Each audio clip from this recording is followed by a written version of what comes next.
Rise and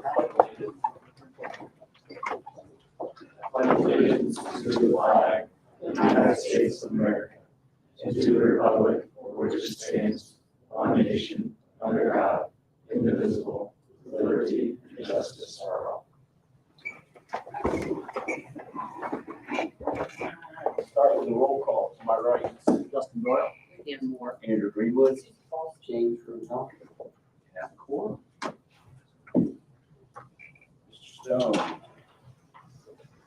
Up first, 2022 budget update. Good afternoon, and thanks to you all. I know you have a packed agenda, so I will try to be concise. This is a status report of the 2022 count budget through May. And we keyed in year-to-date on the general fund for conciseness, mainly for the town. So this is information as of last Thursday. So it's almost through 5 fiscal months. And it's actual as reported. So the year-to-date revenue was just under 2.1 million. That came in at approximately 36% of the budget so far year-to-date without any real estate property tax posted at this point. Town does recognize revenue on cash basis. So we'll be anxiously looking at the spring distributions this next month. Year-to-date expenditures, not including encumbrances, is 1,926,417, so 31% of the budget, and there's approximately 205,000 encumbered as of May 26th. General fund balance was approximately 3.74 million, or about 60% as measured by the town policy. The remaining budget is at 4.1 million. 34% has been used, while you through May you're approximately 42% through the year on daily proration.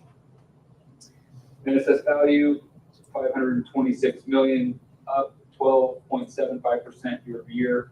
And as Greg just mentioned, we do forecast that growth to continue into pay 2023. We're not certified yet, but we do think that trend will likely continue at least into the next year. Circuit breaker amounts just came out about the last week and a half or so ago. We reviewed and compared that to your budget estimate from last fall. We came in about right around 99% of our forecast, which is good. Net levy was up 240,000 year over year. It's a key metric there that we look at. The only downside is that as a percent of levy, it actually ticked up a little bit to $455,000 in total. So for some of those of you that are in the room, property tax caps to 1%, 2%, 3%. The sum of those individual credits or allowances are referred to as a circuit breaker, and the aggregate amount of those credits are what are displayed. Any questions with regards to the general fund year to date? Okay. Next slide. Turn the page, starting to think about 2023. You each should have received a copy of our tentative adoption calendar. The key dates of importance are June 14th for initial goals and priorities. We'd like to have our first and second reviews with departments complete by the end of July, so that we could work through the gateway public noticing requirements in August and September.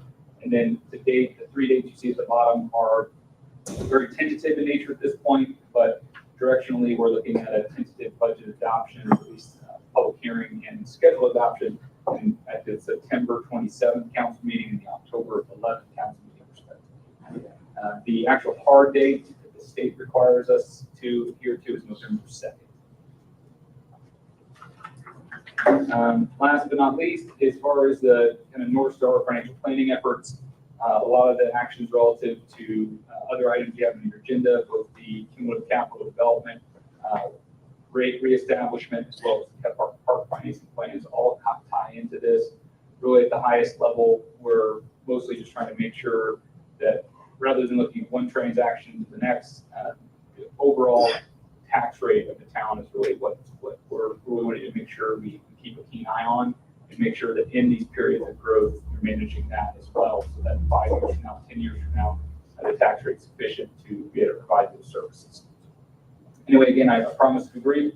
That is a recap. I'm happy to take any other questions. Otherwise, that's all I have. Thank you.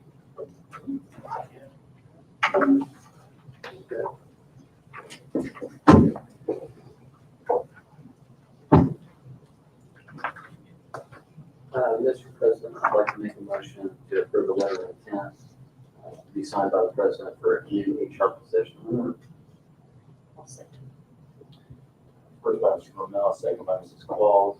Questions or comments? Seeing none, all those in favor? Aye.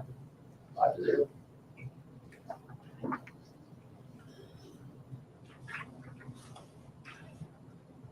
Motion to establish Parks Board members to our new Park Board district. We'll ask to approve Jamie Pfeiffer, Keith Cecil, Linda Anke, and Kelly Clary.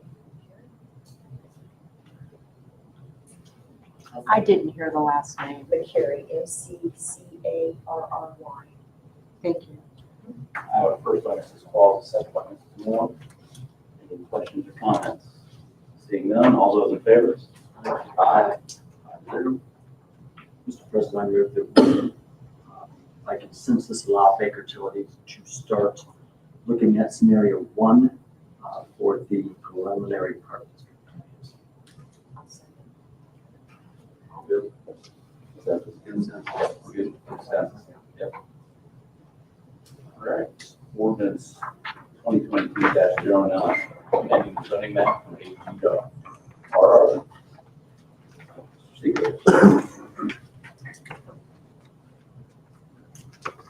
Good afternoon. Say this is an ordinance to amend the zoning map from agricultural to rural residential. This consists of approximately 80.9 acres at 6841 West White Road. The intent of this is to subdivide 80 acres into 3 lots. This was heard at the April Planning Commission meeting and did receive a favorable recommendation.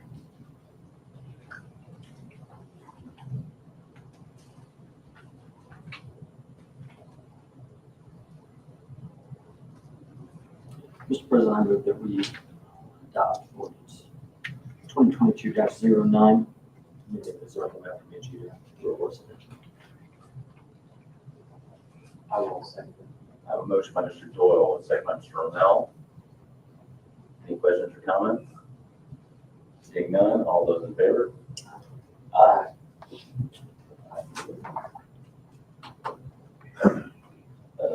Ordinance 2022-10, also amending the zoning map from AG to RR. Very similar request, different location. This is say a request to amend the zoning map from agricultural to rural residential. This consists of approximately 42 acres located at 3663 North 500 West. This was also heard at the April Planning Commission meeting, receiving a favorable recommendation. The intent of this is to subdivide the 40 acres into 2 lots. Mr. President, I move to approve ordinance 2022-10, amending zoning map from AG to rural residential. Motion by Mr. Doyle, second by Mrs. Moore. Seeing no questions or comments, all those in favor? Aye. 5-0. Thank you. Okay. Ordinance 2022-07, establishing the CCD fund. This is also public hearing. Public hearing. Okay, at 1:12, we'll open the public hearing. Would anyone like to speak on ordinance 2022-07? Seeing there's a long line, I'm going to close the public hearing at 1:13. Mr. President, I move that we adopt ordinance 2022-07, establishing the CCD fund. I'll second. Motion by Mr. Doyle, second by Mrs. Qualls. Any questions or comments? Seeing none, all those in favor? Aye. Thank you. Next up, resolution 2022-04, adopting the Parks and Recreation Master Plan. Good afternoon. Good afternoon. We have Mr. Constettler, the consultant on this project, if you'd like to hear a presentation on this project.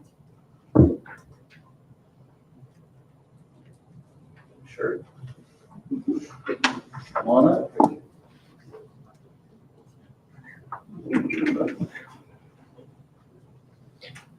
I can sense the enthusiasm. So my name is Austin Hosteller, Parks and Recreation Consultant, with you all, updating the 5-year Parks and Recreation Master Plan. So there's a plan in Indiana done every 5 years, and so you had one in place, and so we went through the process again to update that, what's still relevant, and then move forward to the next 5 years, what we want to accomplish as a department. And I do have several slides, but I'll try to move through them pretty fast here for the sake of time and the agenda. But of course, if there's questions, feel free to ask them at the end of this presentation, and we can have a little bit of a dialogue. So I'm going to spend most of this time here just paying attention to the process that we took and to some of those key findings and strategies. So master plan, 5-year document, I already mentioned that, but this one in particular is outlining operational and financial strategies to achieve the community's vision. So it's not just about capital development, it's also about how do we set up ourselves as a department to make sure we operate sustainably and to deliver on all those services that the community wants us to deliver. And it was a 4-step process through a lot of just desk research, public engagement, benchmarking, which I'll go through here in a second, and then basically winnow all that information down to developing the vision, mission, and these core actions and strategies, and then ultimately get to where we are today, finalization of the master plan. So there's a lot of strengths, weaknesses, opportunities, threats that we've identified throughout the course of the project, everything from the connectivity being a priority within the community to we understand there's not necessarily a dedicated personnel or staff to Parks and Recreation Services here in the town, which can be seen as a detriment, all the way to how do we work with other service providers, how do we leverage other folks, how do we actually physically connect our destinations, and then how do we make sure that we don't outpace our operational capacity. So there's a lot of good context that was developed throughout this process. And we've also looked at out to the community and say, who is it that we're serving? And you can see from the top left part of the screen that we know that the population is moving upwards. And so we know that it's grown exponentially since over the last decade. And we look towards the future, we also know that that is impending growth coming up there as well. But in the top right of the screen, we also know that there's still a very healthy age segmentation mix of people that we're serving in the community. And so it's very important that we have services and programs and facilities that really cater to both senior, older adults, all the way down to youth, etc. We also know that when we look out into the national standards that there are some challenges here in terms of benchmarking. If you look at the top, yes, we have 2.7 acres of parkland per 1,000 residents, whereas the benchmark nationally is about 10 acres per 1,000. If you look at it just from a park standpoint, we're on par with the number of parks per 1,000 people, but our park spaces are smaller. So that's why that particular metric resonates there. And if you look at the bottom, you'll see those NAs just because there aren't any dedicated full-time equivalents. But if you look at the national standards, if you look at jurisdictions serving less than 20,000 people or less than 10 FTEs or budget range within yourselves or in this region, you can see the benchmark standards there for the number of people that are dedicated to systems. And then we went out and we did a lot of interviews, focus groups. Many elected officials were part of those conversations, and we came back and we learned a lot about expanding the park system, connectivity, learned about the financial part of things, and what are we going to do? What's our niche as a community moving forward? And stakeholders are just ready to see more. We're ready to see things come into the community. We're ready to advance parks and recreation services. We even set up shop out here on a very nice, sunny, very warm day for the farmers market and ask people, what about programs, facilities, and communication methods? You see a lot about paved trails, aquatics, dog parks, programs with pets. Yes, that is very popular, especially across the country. Is animals are kind of an extension of the family, and so now actually doing recreation programs with that has actually been a very booming process here in our industry. And then we went out and did a community survey, 472 responses, so almost 500, and 84% residents, but we actually had 16% non-residents, and the most number of folks representing a different community was 40, representing Greenwood. And so there's a lot of interest looking down here in Bargersville for what we're doing in terms of programs and services, and that's why, again, you'll see top unmet needs of pathways, adult fitness and wellness, nature trails, water amenities, amphitheaters, so like those social gathering spots, those concerts, those special events that are really, really popular in communities that really add to the fabric of the community. And once we got through all that information, we basically prioritized in the master plan 4 big goals with 47 associated tactics. I know it's a lot of specific things, but basically, how do we move ourselves towards a formal parks department? How do we work with others? How do we expand our system? And then how do we actually enhance our brand and awareness? And so just briefly picking apart some of those tactics, hiring a parks and recreation facilities manager. So actually moving towards hiring a dedicated position to oversee parks and recreation services in Bargersville on a day-to-day basis. Grow based on a phased approach to deliver functions that's outlined in the master plan. That a lot of systems implement a lot of different functions, whether it's planning, whether it's financial, whether it's recreational services, whether it's maintenance and operations. And so growing in a phased approach to develop a system. And you'll see more about that in the master plan. Elevate the Parks Board from advisory to governing. That is formalizing the Parks Board process. And joining and participating in Indiana Parks and Recreation Association, or state association. Very good for not only networking, but then also sharing best practices, and then also being aware of funding opportunities, et cetera. And so our state organization and being involved with that is a very critical path moving forward. Utilizing the McMillan matrix, that's something that you'll see in the master plan, that's basically a decision tree for how do we know when we should be delivering a service versus supporting somebody else, partnering with somebody else, or maybe even getting out of a business in terms of parks and recreation services. So you'll see that decision tree put into the plan. Formalizing and adopting your partnership policy. So how do we work with other nonprofits, public agencies, and private organizations? And then just for some options, and there's more to this, but in that last bullet there, throughout our public engagement, there's local sports teams, senior center, Main Street, library, school district, local businesses, Johnson County, Morgan County, health systems, festival country. They're all kind of strong partner options, all have very unique viewpoints and are ready to join in on the fun about parks and recreation here in Bargersville. Updating and leveraging the local ordinance,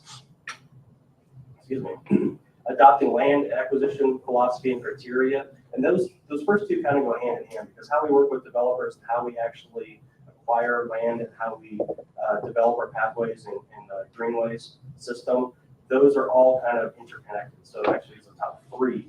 There are really strong strategies that we want to deploy in the next 5 years.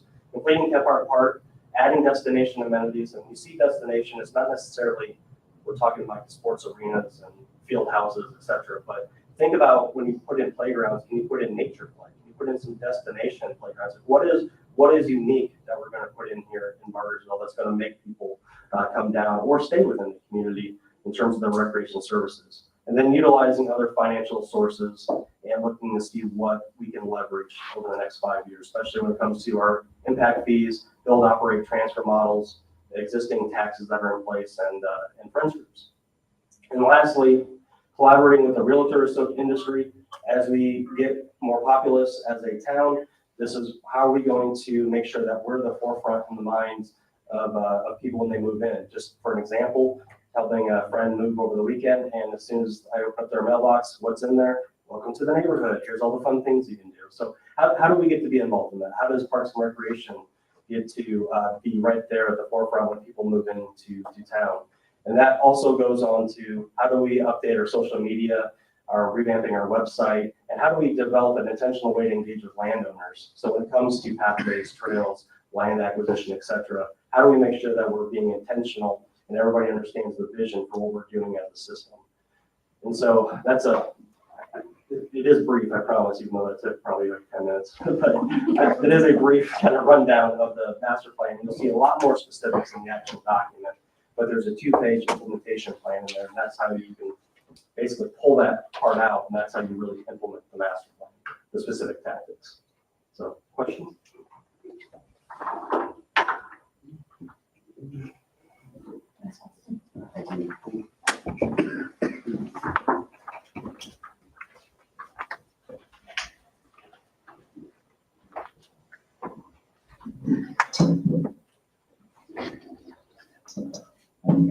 I'll make a motion to adopt Bargersville Public Works Master Plan for 2022 through 2026. Motion by Mr. Squall, second by Mr. Moore.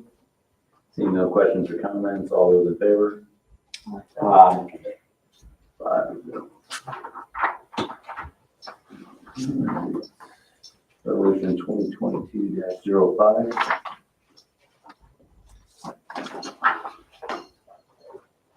This is approving certain matters in conjunction with the financing of the purchase of land in the Plaza project. Rich or Greg can speak to this one. As he looks behind it.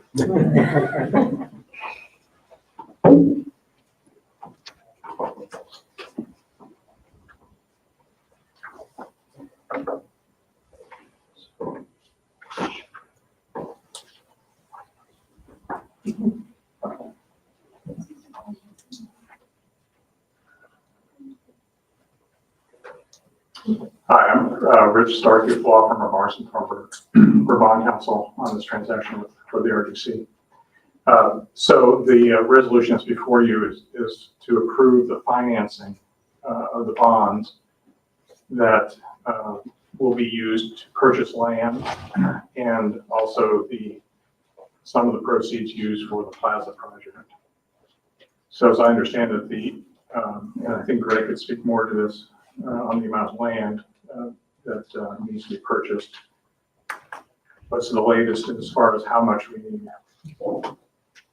Yeah, so you do have included in your packets a draft of the special purpose report, which is a part of the request for proposal that we'll be sending to local banks tomorrow, actually. Once, if we have your approval today. The estimate for the proceeds for the purchase of the property is about $2.1 million. So we'll be, as Rich talks in the resolution, we'll be using TIP monies to fund this bond. Expect to issue a bond in approximately the amount of $2,285,000 in an amount not to exceed approximately $2.7 billion. So we're going out to local banks and kind of seeing what the best interest rates are, the best provisions are, the best call options are, debt service reserve provisions, kind of coming back in mid-June with those potential bid options from different banks and kind of seeing again what the best options are and what those are. Expecting to use about a cash contribution of about $100,000 with proceeds for the purchase of the property, about $2.1 million. Again, expecting a bond issuance of about $2,285,000. That TIF coverage providing about 125% of coverage per year, leaving about just under $60,000 of TIF remaining per year.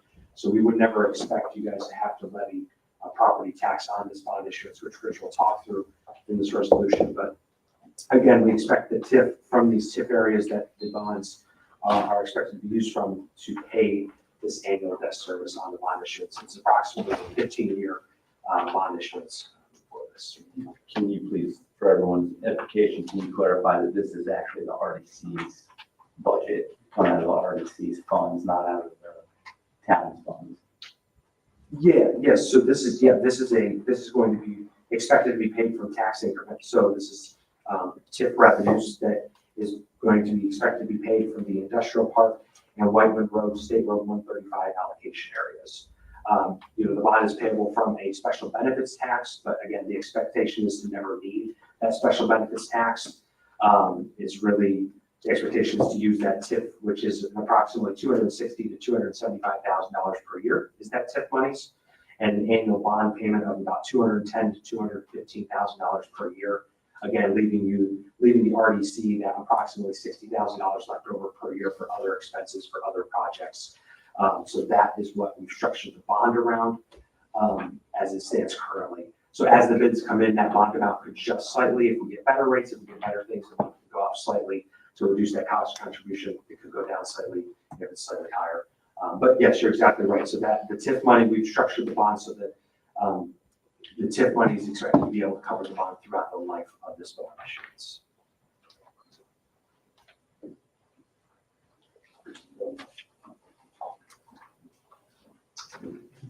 Any additional questions for Richard here?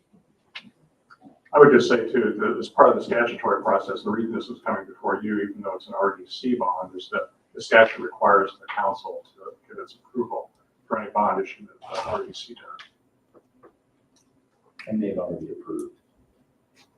Correct. Right.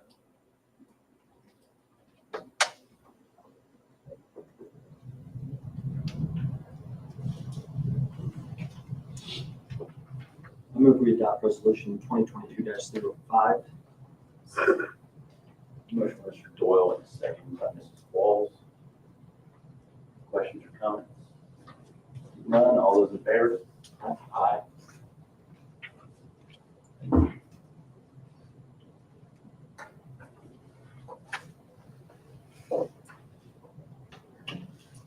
you want me to go on with the next resolution? I got one here. Yep. Resolution 2022-06. Thanks. So this is actually a companion to the previous resolution. So in order to do the projects that we're going to do with the bond, we need to include them in the economic development plan for the RDC. So they have done that. It's gone to the planning commission. It's approved it. And now it comes before you to approve it. It'll go back before the RDC for a public hearing, and they'll finalize it.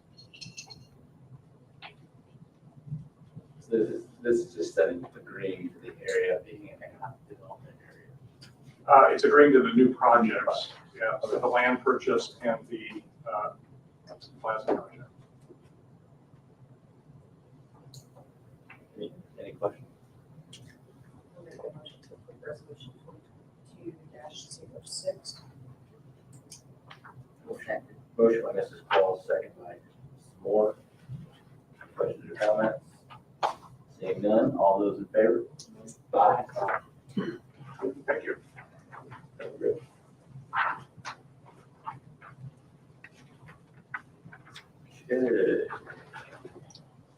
Next up on today's fund is the town council meeting minutes. Everyone have a chance to review the May 10th meeting minutes.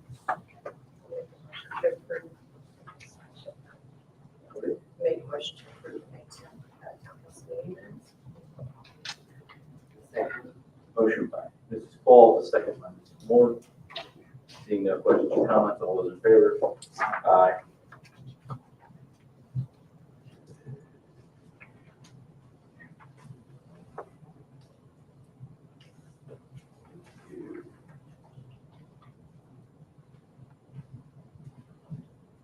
On reports, but the expense approval report. Everyone have a chance to review that. Tables, balance sheet, credit card statements, and expense approvals. Any questions? I will entertain a motion. Move to approve the April 2022 balance sheet, credit card statements, and expense. Motion by Mr. Doyle. Second. Second by Mrs. Moore. All those in favor? Aye.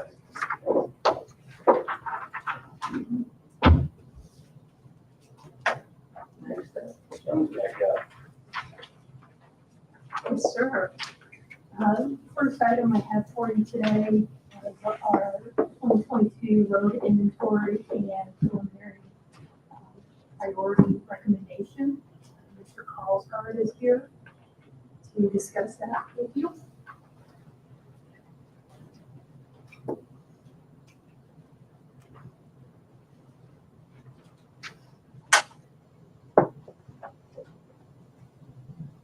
After my Carlsgard thanks, it's my pleasure to be here again and talk about roads. Now that's next favorite subject.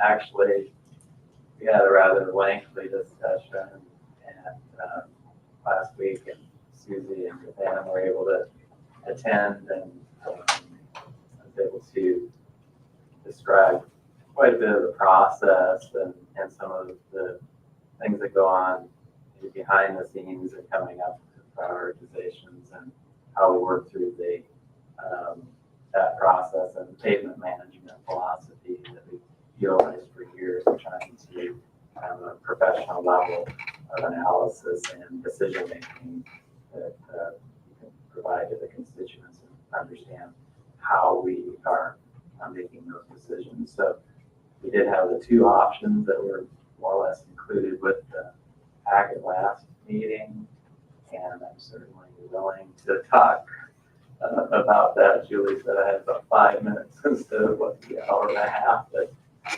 Susie and Dan were very gracious and will take time to discuss. Like I said, there was good discussion.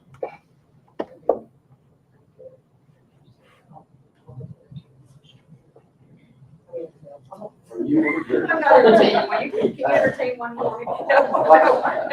My crystal balls, I love them. I'm sorry. I'll make a motion that we go with option one, the overlay program to maximize the first streets page. Sorry. Motion by Mrs. Yes, Powell. you did. Yes, you did. She allowed it. Sorry. Motion by Mrs. Call, the second one is more for option number one, the mill and overlay program. Any questions or comments? Seeing none, all those in favor? Aye. Thank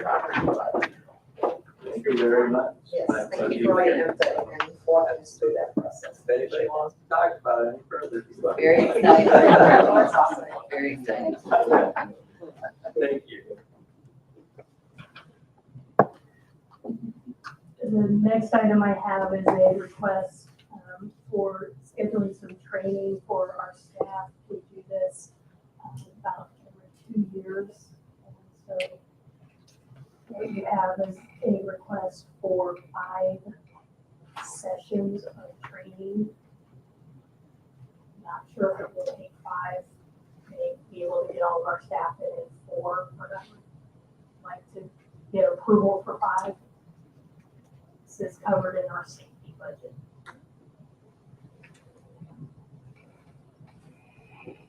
Mr. President, I move that we approve the employee training for first aid and CPR for board pathogens for the amount not to exceed $2,115. Oh, I'm sorry, it's double, yeah. $7,055. Second. Motion by Mr. Doyle, a second by Mrs. Moore. Any questions or comments? Seeing none, all those in favor? Aye. Next item is the annual tax abatement compliance form from the Health Pavilion. In reviewing their forms, it appears that they are in compliance with their initial documentation, and we would recommend that the council approve this.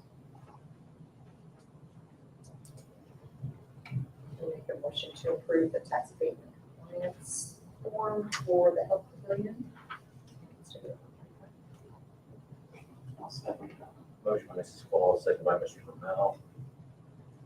Any questions or comments? Seeing none, all those in favor? Aye.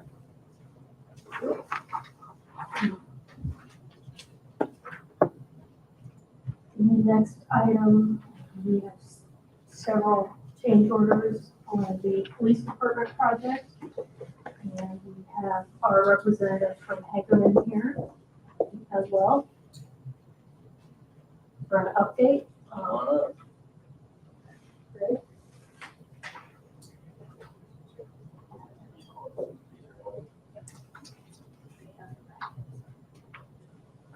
Do you just want me to go through each one of these, or?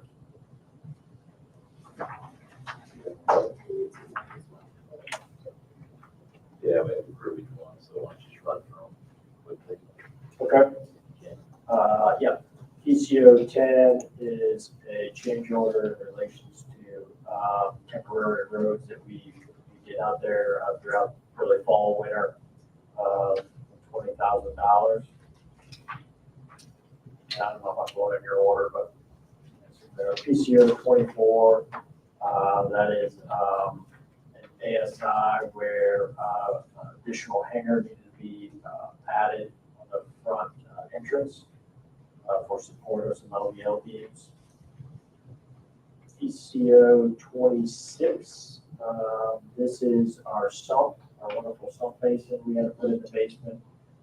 When we got down to elevation, we ran into limestone, so there was excessive chipping of the material to get it out, so we could get the sub basin in. It's PCO 26. PCO 32, actually, I think it was at the last meeting. We took out the air in that one of 1473. You can see both line items there on that PCO. The new total is 6,458. Again, that was some temporary roads. PCO 35 was adding connections to our downspouts. Documents did not have them tied into anything, so we had them ran to the nearest structure or the nearest detention area. PCO 36. This is actually a deduct for the convenience of contacts as charging stations that we had in a previous change. It's just back in that dollar amount back out. That was approved earlier. PCO number 38 is the basement corridor, adding some ceilings down there. The documents didn't show the ceilings initially. This cost is for added drop ceiling and then changing out the type of fixtures, lighting fixtures that we need down there.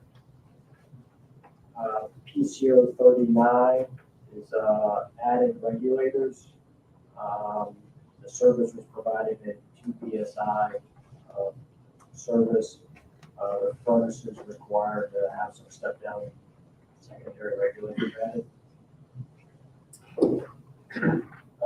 PCO 40 documents call for some damper actuators for each of the furnaces. However, there was no low voltage shown. So this PCO is for adding that low voltage to each one of them actuators, damper actuators. And then PCO 41, which I think it was on the contingency log for a while as a T&M not to exceed, but we went ahead and added stone under the sidewalks. Details didn't have initially stone, so we added number 8 stone on a time and material basis. And that's the final amount of $6,229.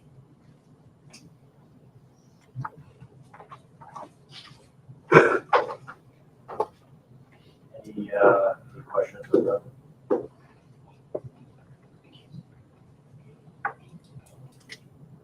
Where does this leave us, Julie, on our contingency? So that, those were all included in the memo in your packets. So, yeah. So, including the parking lot stabilization, which we have an approved change order for, we would have a contingency shortfall of $70,246.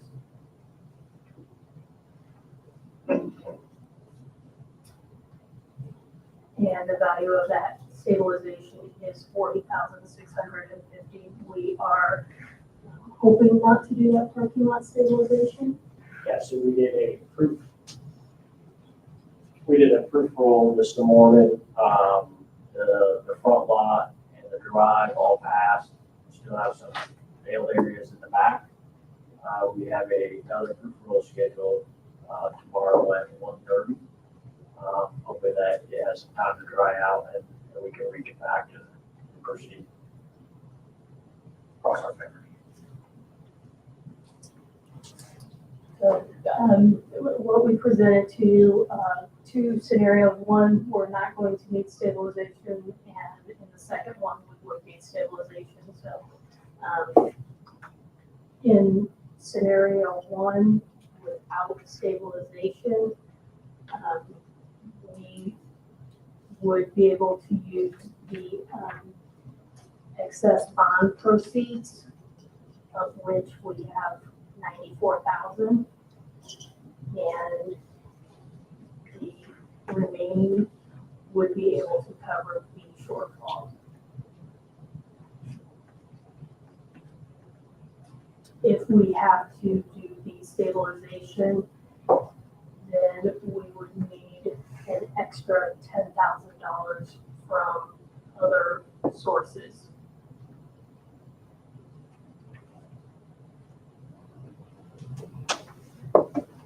So Greg, did the stabilization just go for the front, the 40,000, was that just for the front, or did we include that in the back?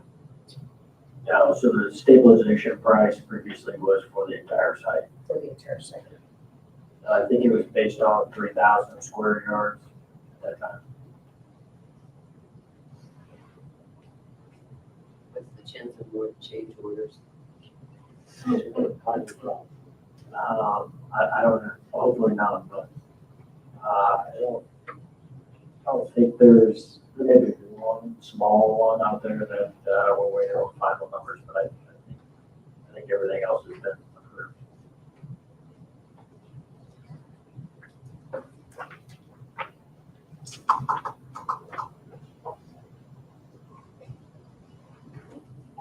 As of Thursday, when the last contingency log was produced,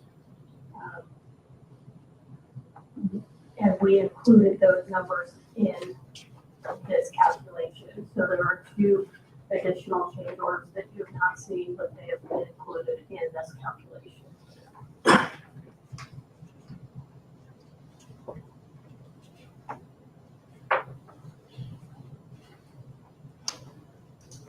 Julie, in the synopsis, they're in that scenario. They're in the So scenario we'll get those changes. until the next meeting.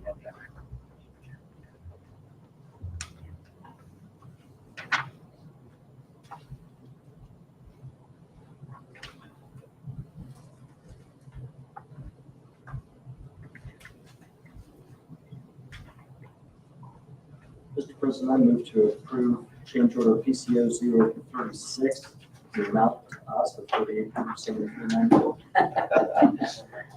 Second that I have a motion by Mr. Doyle and a second by Mr. Moore. Any questions or comments? I got that one on record. Questions or comments? Which one? 36. Well, we get money back. Yeah. Got I'll third that. All those in favor? Aye. All right, PCO 36 is approved. I just want to- Let's get ready to do the check.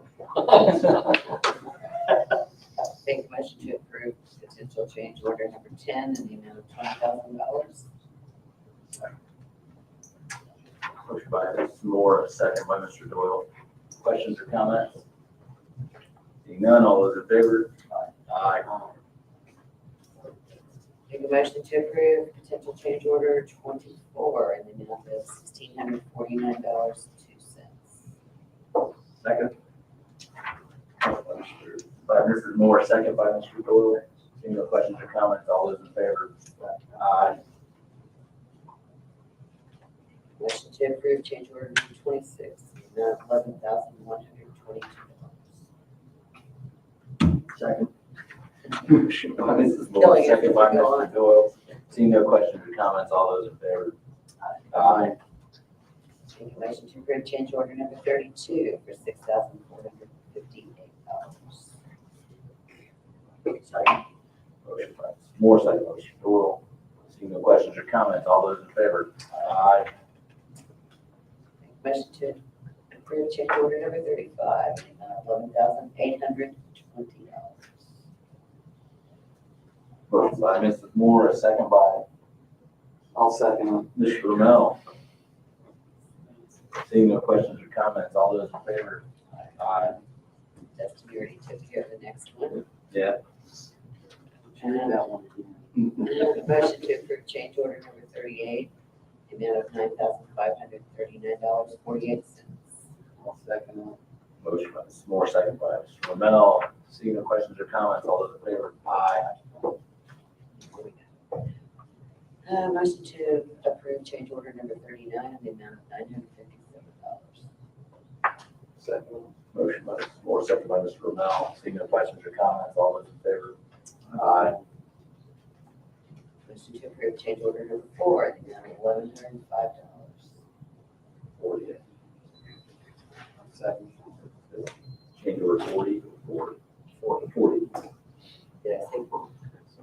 Sorry. So, good motion by Mrs. Moore, second by Mr. Rommel. Seeing no questions or comments, all those in favor? Aye. Motion to approve change order number 41 in the amount of $6,229.05. I'll second.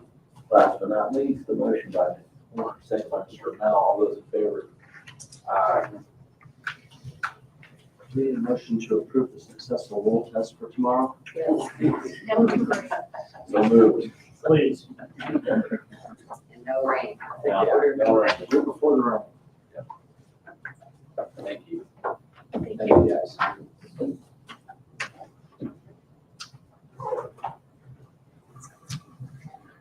Mr. Seekers.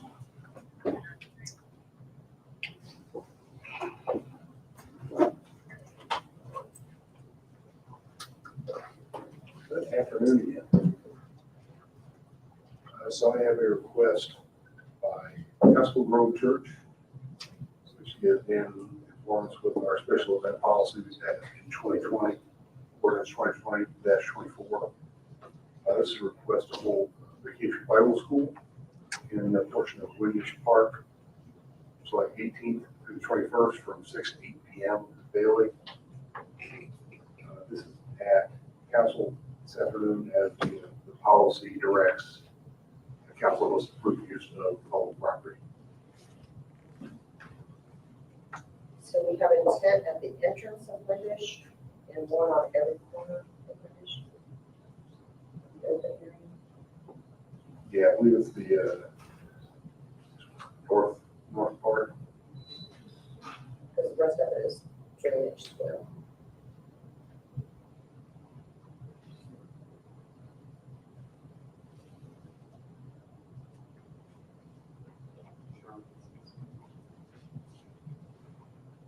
Any other comments, questions from Mr. Seekers? Mr. President, move to approve the special event for Gospel Grove Church. Just to be clear, the run is for 4 days and the public is still able to come to the park openly. Yes, so this And will we're not not close charging park. rent for this. Their application indicates there's no entry fees, no registration fees. for the event. Liz, will you have any comment? And the tents will be taken down every night. I can certainly make that a condition of the permit, yes. And just so we know, the public is still able to play and access that area. And they won't be propositioned or anything like that. Make that clear. Anytime we have it, we will just make sure that the public is not the basic proposition. Absolutely. You want to make your motion? Would you like to agree? If you want to re-amend The that. tents to be done right. The programming is open to the public. Motion approved, subject to the tents coming down nightly. And that the park remain open to the public, It's not solicited. no solicitation. Solicitation.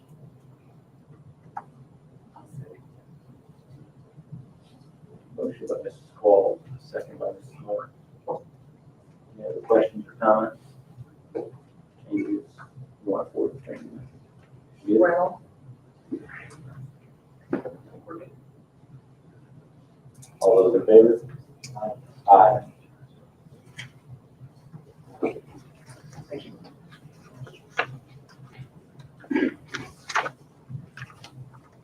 Do you have anything? Yeah. Thank Mr. Killinger, you're up.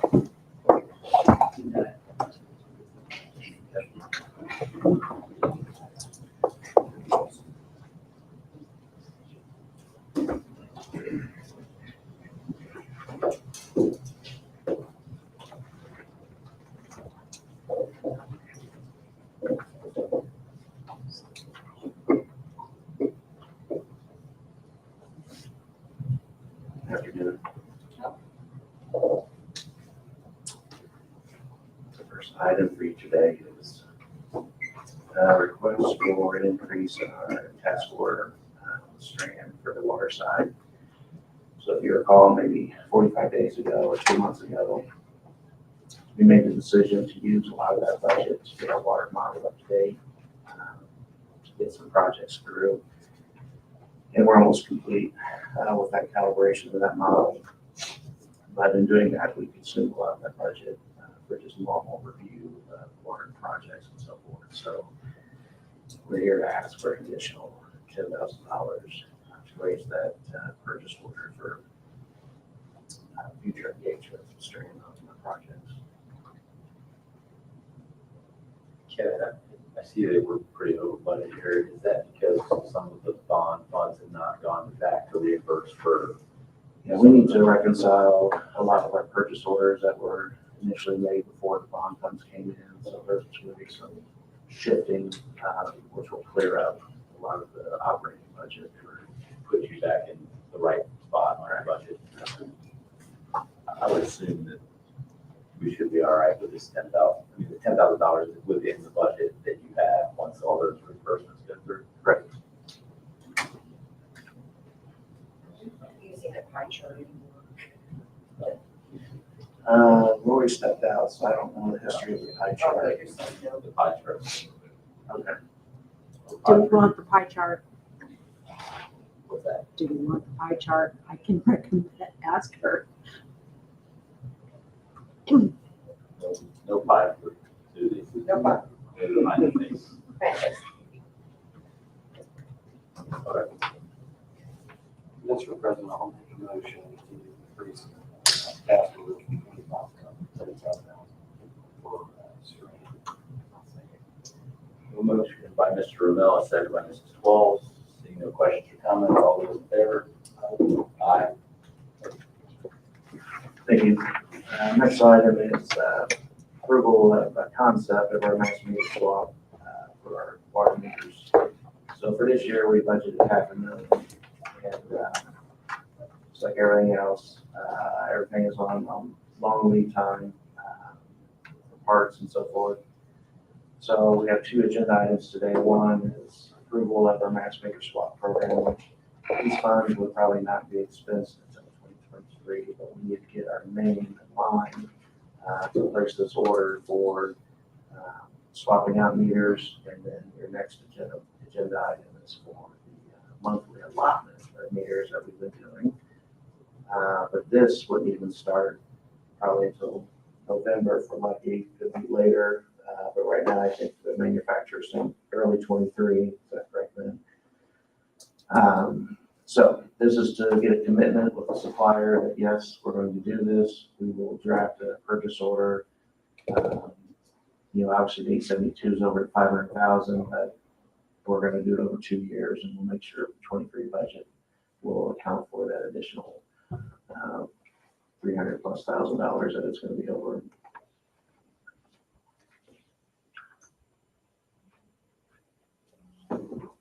You work with Mr. Stone to make sure that he's aware of it. Well, it's on the utility side, so And Baker Tilly. yes.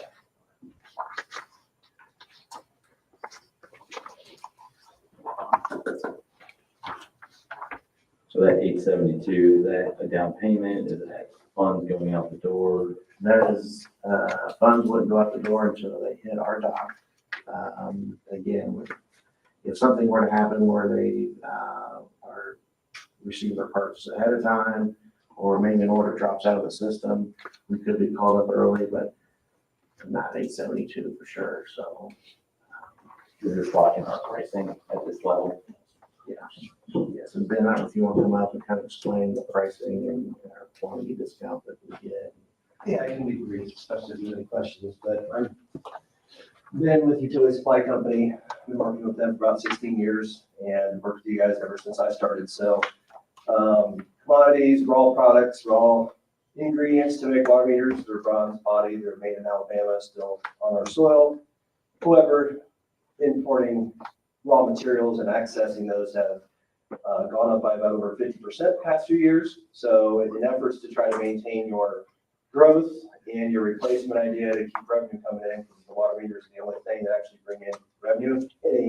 This part of the utility, the demand is just exceeding their capacity to make them. So right now, certain models, versions of the meter we still get in by late summer, early fall, others are already out till February, going into March. And so what we've been working with here with Kevin is a way to quantify how much you know you're going to receive and put in the ground on both your new installs, your growth, and your replacement, lock in that price, because we just had a price increase last week that was supposed to come in July. And that was effective immediately. So by virtue of that, any order placed this year is shipping next year, so we kind of have that covered. We'll reevaluate this, how many you need, where you're at next year, which will be more, but it's a never-ending game of chase with goods and services and lead times. But either way, that's the idea, is that we wanted to get this locked in, so that we can kind of, like he said, get in line, and we'll still supply the odds and ends here and there, but this is more focused on an actual project that he's referenced. So is there a specific reason why you had to increase before July? They got hit with the increase before they wanted to. So Neptune typically receives one in July. Prior to that, it was once a year. So leading up to this year, I've never seen 2 price increases in a year. But they got hit. Main thing was batteries. So their batteries all from Israel. There's very few suppliers that make these things that go into our products. So it wasn't a chip, it wasn't their products. That was the component that drove it, and they took on the increase. So they put it out in May instead of July. We're not going to get another one in July, but they pushed it out early because they just had to. And the lead times on their products, since they are one of the few manufacturers that have kept up, the demand has overwhelmed them to where they have just things have been pushed out on a normal 4 to 6 week lead time. We're at 4 to 6 months, and like I said, it's the first in 16 years I've seen it. But that's the main reason. It's not their actual product, the material that's around it. It's that battery.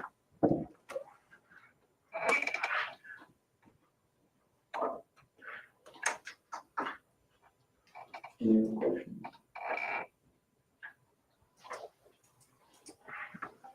Okay, motion for maybe Susie will.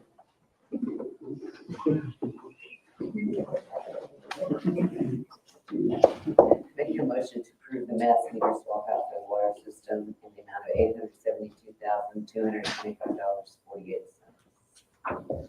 Motion by Mrs. Moore. Second. Second by Mr. Doyle. Any questions or comments? Seeing none, all those in favor? Aye. Aye. Thank you.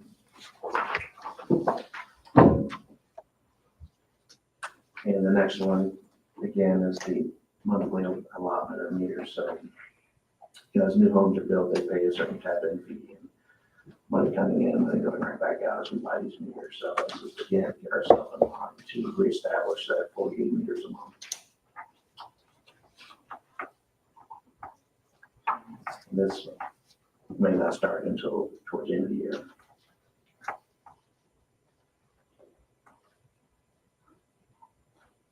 Mr. President, I move to approve the yearly allotment of meters in the amount of $168,888. Motion by Mr. Doyle. Second. Second by Mrs. Moore. All those in favor? Aye. Aye. Thank you. Next item is consideration for a new vac truck for water distribution. We have been engaged with Enterprise and a local supplier. The guys have gone through a demo of one of these units. This originally was scheduled for 23, but cost increase. Already the truck From 21 to 22 is increased by 30,000. And they are already anticipating 2 more increases of a total of 6% for 23. I wanted to see if the board is interested in us pursuing this further. Jeff, can you kind of give us a scenario of why you need another backup? So we currently have 2. Wastewater has a combination back truck that is used for cleaning out, obviously sewer, sanitary lines and so forth. And water has a back truck. So there's a cross contamination issue with the truck. You're working on a broken water main. You don't want that same pipe that was used for a lift station to be in an open ditch for water main because that can get into the public water system. In the past, we've had to pay to disinfect the water distribution truck for emergency where it had to be used on the wastewater side. It's about $2,000 to $2,500 every time that we do that, not twice. So in the industry, you typically have a wastewater back truck and you have a water back truck. You try to keep those separate and you don't cross-contaminate. The water distribution one does not need all the equipment that the sanitary truck has on it. So the sanitary one has the big reel on the front that's used for jetting lines. Water doesn't use that, it's just something that's in the way and another piece to maintain. So the one that we have now currently has that. There's been some discussion about we could sell the one we have, but on the open market. We could keep it and use it for stormwater maintenance. Stormwater would have a need for that. Again, I wouldn't use a sanitary truck on stormwater because those are usually open ditches and just potential issue of using something that was used to jet out a sewer line. Now they're using it to jet out a stormwater line that can go to an open waterway. So. What do you think the approximate value is of the existing water tank? We've been told 100, 150,000.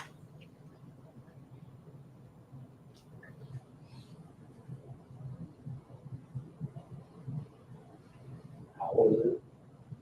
It's like 2015, I believe. Let's see the amount of times that we have subcontracted out repairs. I'm not providing this to say that this is a return on your investment because we do the math. It's not. It's just Yeah, it's $2,000 cleaning. We can do a lot of cleaning. right. But for me, it's part of being a water utility, and it's just a piece of equipment that we need. SSI has been great to us. Again, maybe a day where they can't get to us, or our current truck, the 2015 model, has been in and out of the shop quite a bit. Is that 2015 model paid for? It is. So we bought it for $333,000 back in 2015. 7 years ago. Sewer back truck that we purchased in 2020 was just over $506,000. So I thought these trucks lasted long. We've had some conversation with the Premier. They're actually here for technical questions, but we're estimating this new one could last 15 plus years. Why doesn't the one we have last that? Well, it's not the same brand. I feel the one that we're looking at now is better quality. I've been impressed with the service and the representation by Premier during demos and so forth. I think the one we're looking at now might be a different mechanical way that's actually sucking up, the debris and so forth, which is what the current truck is. Also, this new truck can be used in the wintertime, where the one we have now, in wintertime, we basically store it for the season because it doesn't have the heating mechanisms for all the valves and pipes and so forth.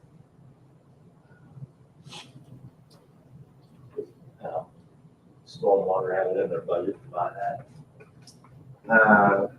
Joe's here and that's probably the first time today, so I doubt that it's, why don't we do a little homework and table this?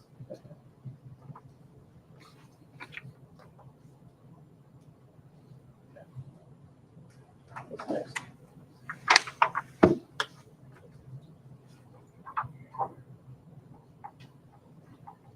next item is looking at utilizing MetroNet for backup internet for the town. We currently use Cradle Point, which is basically Verizon service for backup. And it's not doing the job. We had an outage a couple weeks ago where the internet was up and down all day. And it's not very productive. So yeah, that costs us $30 a month, maybe. So we would like to make an investment, a 5-year commitment with MetroNet for backup internet here in the town. Both of these are fiber. We're currently on fiber now. And this connection will also be a fiber connection, so it should be pretty solid.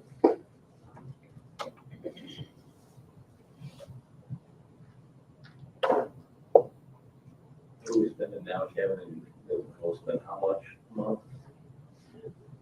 We're spending almost $2,000 a month right now for internet, all facilities. So those are fiber optic lines to individual sites, and 1 gig connection. So it's about $2,000 a month we're spending.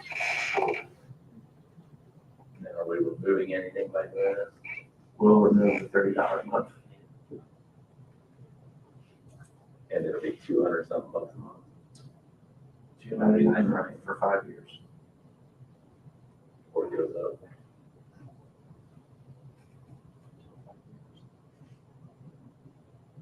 So,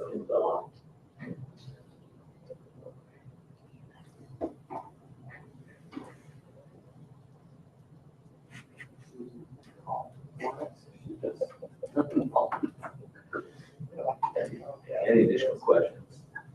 I'm going to approve backup internet. Now, not to exceed 5 years, $17,040. Motion by Mr. Doyle, a second by Mr. Moore. Seeing no questions or comments, all those in favor? Aye.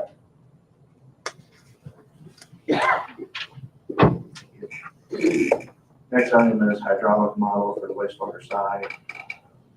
This will allow the remaining funds at the wastewater plant. We're almost complete with one more item to come back to council to show you how we're going to spend down the rest of that account. We're waiting for an edit to the change order for the new lift station. We believe we're going to save a little bit of money on a small design change. So the current items we're looking at is this wastewater model, skid steer, and repair culvert and bank on our pond, which we're waiting for an engineer to finalize so we can receive some quotes on that.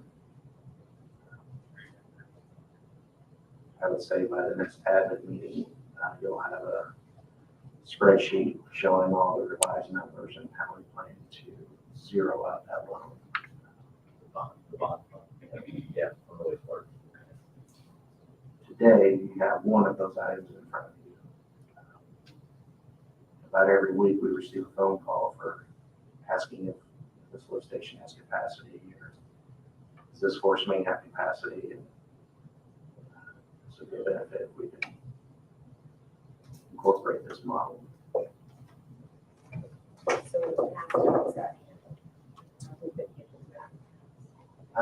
Here lately, we call Strand, mainly Matt Smith, and they will do some research and probably billing towards our open task order for engineering. Then,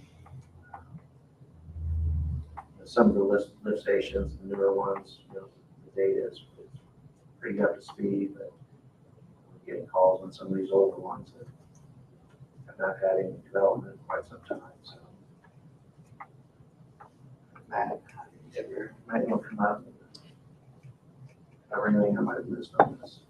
Yeah, sure. Hi, Matt Smith, Straight Associates. I think the main difference is a lot of the developments we've been talking about more recently have been kind of on the outskirts of the town. So they would be served by either new or newly renovated existing lift stations. And what Kevin's talking about there are 4 lift stations that have been around for a long time. It's, which ones exactly? I was on vacation last week, but South Grove, Hickory Stick, Smoky Row. But anyway, all of these 4 tie into 2 force mains that more or less parallel the railroad tracks and get down to your wastewater treatment plant. So there's a lot of question about, those pumps more or less can keep up, but when it rains, when development increases, they're going to be pumping more and more simultaneously into those 2 pipes. And so nobody really knows what the theoretical capacity of them is. So as development increases, the thought would be if we get that, if that model is completed, we'll have a much better understanding of what point these lift stations need to be upgraded prior to, just so much development gets added to it that you run out of capacity. It also helps. It'll help Rob and his guys diagnose whether, if they go do a drawdown test and see, hey, pump X is pumping 350 gallons a minute, they'll know, all right, this is about what it should be. That's fine. Or if not, then, something's wrong. Either there's a blockage in the force main or the pumps are or getting worn down or whatever. So.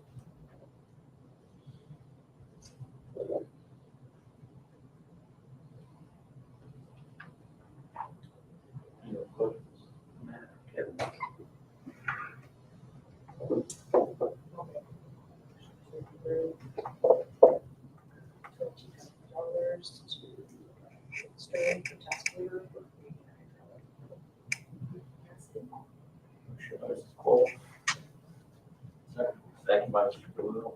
Any other questions or comments? All those in favor? Aye. Next item is start the process for our sanitary sewer lining. So this was budgeted for the next couple of years to start concentrating on some of our areas that are older clay pipe. This is a task order for Strand for the administration of the project. We budgeted, I think, around $400,000 this year for sanitary lining. We had a rough estimate of what we believe for possible infiltration, so groundwater getting into our system.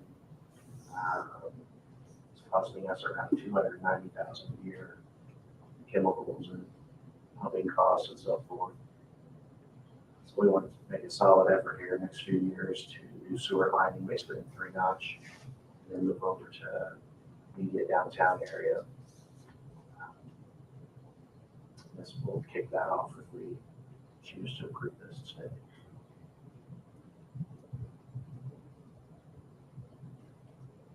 Mr. President, I move that we approve the sanitary sewer lining startup and Motion by Mr. Doyle, second by Mrs. Moore. Seeing no questions or comments, all those in favor? Aye.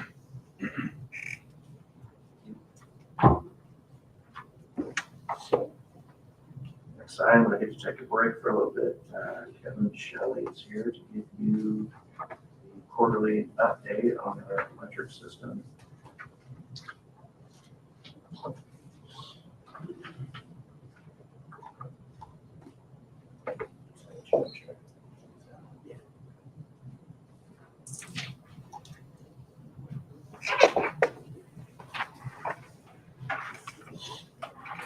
Sounds like a pie chart.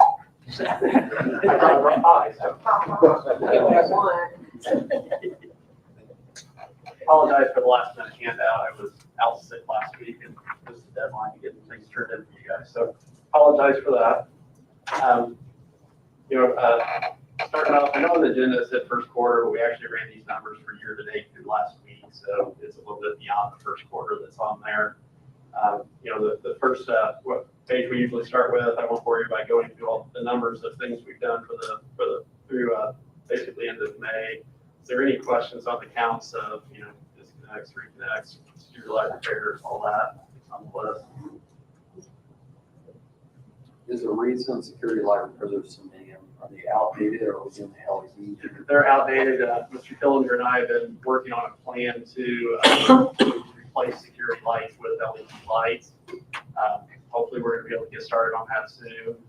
Like a lot of things, it's sometimes getting the materials in here to get started on it is a bit of an issue to get started on that. But we are hoping to get started on that this year, which will cut those down.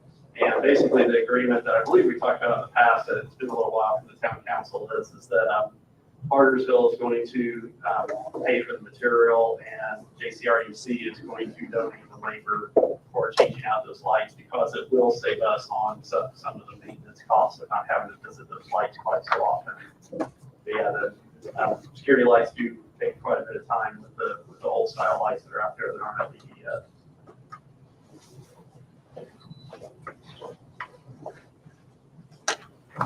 So outage numbers year to date, I hate to brag on it, because I think about the same time last year, I bragged about how good outage numbers were, and then the second half of the year didn't go nearly as well as the first half of the year. So hopefully that doesn't happen again this year. But so far year to date, outages have been very good. There's the average customer on Bargersville system so far this year has only seen about a little over 7 minutes of outage time. And the average customer hasn't even seen a tenth of an outage. So, only less than 1 out of 10 customers on your system has seen an outage so far this year. Average response time on outages is about 91 minutes to restore the outage. So from the time the meter goes out to the time you have power restored, it's been about 91 minutes to get all the power outages restored. Really only 2 outages of significance, and they're both in May here, so hopefully it's not ramping up for the second half of the year. But on May 19th here in Bargersville at about 4:30 in the evening, lasted until about 6:15 in the evening. So about an hour and 40-minute outage we had there. There's about 80 meters. That outage was kind of our fault that it happened. The recloser that was out in the field from where work had been done earlier did not get taken off of non-reclose. It was left on its normal state. So basically what that means is our guys went out there, and the reason the outage lasted an hour and 40 minutes is they couldn't find the cause of the outage. So whenever they can't find the cause, it takes longer because they spend a little bit more time looking for it, trying to make sure that everything's clear before they turn everything back on. Considering we couldn't find the cause, if that recloser had been set back to normal, everybody would have seen a blink instead of a sustained outage. So that's basically what happened there. We have, based on that, we've talked in our dispatch center, we've changed how we're tracking when devices get put in an abnormal state in the field, so that we're going to do a better job in the office of tracking those devices so that we remind the linemen to go back and set everything back to normal so that something like this doesn't happen again. And then just recently over the weekend, May 28th, we had about a 45-meter outage that only lasted about 40 minutes. That one was caused by a squirrel that got into the line. So that's really the only 2 significant outages, and they're not even, usually I wouldn't even report those because we have bigger ones to talk about. But we have had 2 blinks that's happened so far in the year on the system. One of them was a transmission blink that is one of those good old ones that affects Harris Substation and Fort Bar. So about half of your system sees it, and about 40%, about 14,000 of our meters see that blink when it happens. And then another blink was a feeder blink where we didn't find the cause of that one either, but about 700 meters or so saw that blink that happened earlier this year. So that's kind of the update from an outage standpoint. Any questions on outages? And then the only other thing I have to report is I have been working with Jim Hill from Alpha Engineering. He's been working on the capital projects plan, so your long-term 3-year work plan. We got everything split out into 3 years, so what's going to try to accomplish in 2022, 2023, and 2024. 2022 is focusing primarily on the town of Bargersville. The biggest part of that project is the old town of Outage that's going to be looking at being rebuilt. With the way things are with material right now, We talked, and Jim, I think they're getting ready to release soon, hopefully, a bid for the material for the project. So they're gonna bid material and labor separately, because the way material is going, if you bid it out to the contractors and the material, it could actually probably take a lot longer to get accomplished than when you put that out. And quite frankly, some contractors may not be interested in bidding the material portion of it. So you'll get better pricing, and you should get quicker response time as the material gets bid directly to the suppliers instead of going through a contractor to get that. And then once we get, the other thing that we'll do is allow us to know when the material is going to come in, because there's really no sense in bidding out to the contractors if we don't have a timeline of when they can do the work or when they can get the material.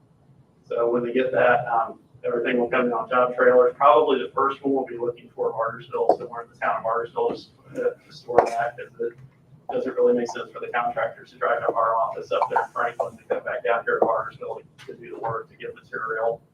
And then when we move into 2023, primarily all the work is in Whiteland.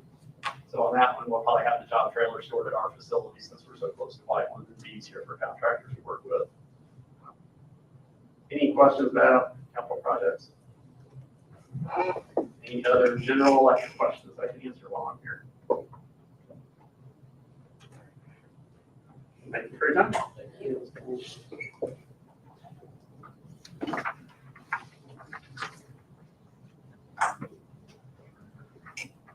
Next item is to authorize disposal of scrap utility materials. Typical practices will take us to a scrap yard, and they will weigh in whatever today's market rate is. They will cut us a check for these items. We got some pictures. Some of the stuff is pretty standard as far as what we consume in a year period. Kevin, where did the funds go back into? Majority will go to water, but I do see there is one item that is wastewater related, so there might be a small amount that goes back to wastewater. President, I'll make a motion to approve the scrap utility materials to sell. Motion by Mr. Rebel, second by Paul. Seeing no questions or comments, all those in favor? Opposed? Thank you.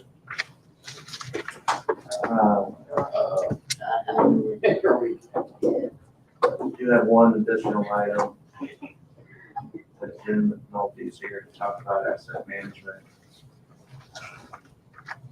On our long-term planning, our North Water plan is due for rehab to start the process. I mean, that's the year engineering and so forth, and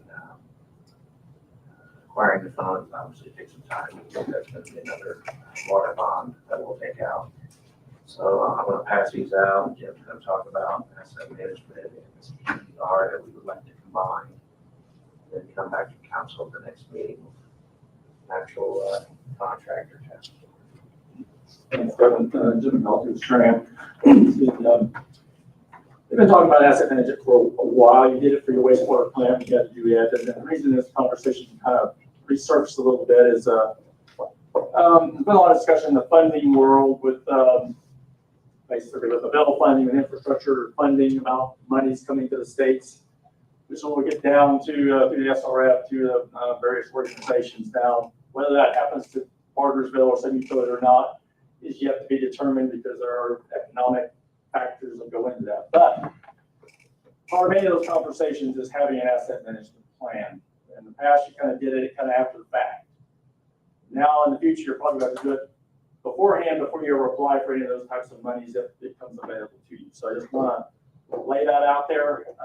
It's something to do proactively, not only for that reason, but for the many other aspects of what asset management gets you, which is ideally a more cost-effectively run utility where you're not acting as in a reactionary mode all the time. And studies have proven that if you go out and react to a main break or something like that after hours, odd times, calling people in, it's going to cost you many times more to fix that that asset than it would to do it proactively identify it ahead of time. And that's what asset management does for you.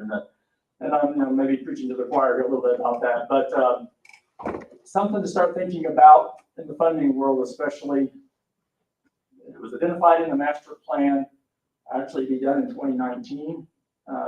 Right after that, one of the immediate things that we identified.